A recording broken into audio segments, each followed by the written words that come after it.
Hey, Brianna. I hope you're having a wonderful vacation. Sorry you had to join us on a video for that, but I hope you can still have a lot of fun with it.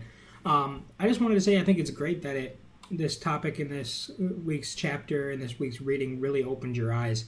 My opening for me was one. I had a ethics class or a diversity class that I took in my bachelor's program that really dove in depth and had some really hands-on learning experience, and that is what really opened my eyes. And you're absolutely right.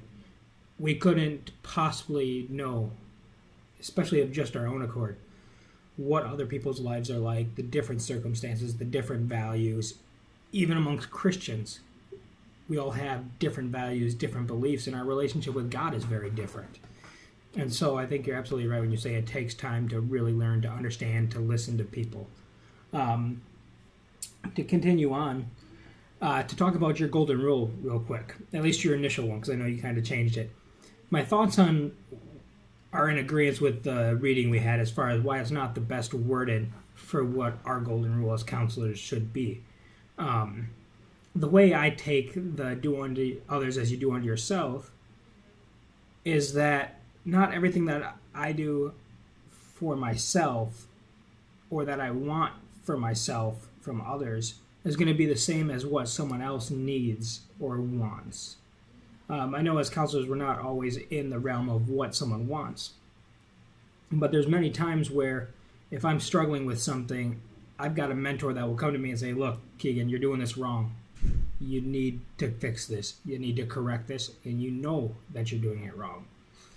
And then if you take someone who struggles with control in their life, me as a counselor coming up to them like I would want and saying, hey, you're doing this wrong, you need to change this, might not actually be the best way to handle it.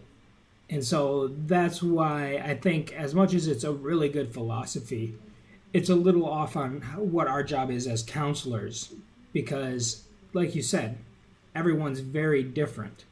So we can't possibly treat someone the way we would treat ourselves. That being said, I absolutely like the second verse you brought up. It goes right back to the very beginning, the first week of class, I believe is what it was, when we were reading Competent Christian Counseling. And they talked about you really need to just become what it is that that person needs.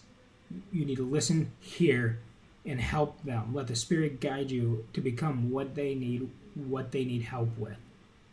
You know, as I was saying earlier, if you have someone coming in there looking to be heard and supported, and you go in there trying to redirect and control, no, it's not going to work very well.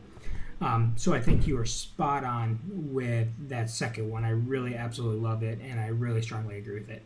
Thank you again for your perception and your willingness to discuss this. Have a wonderful night and have a wonderful vacation.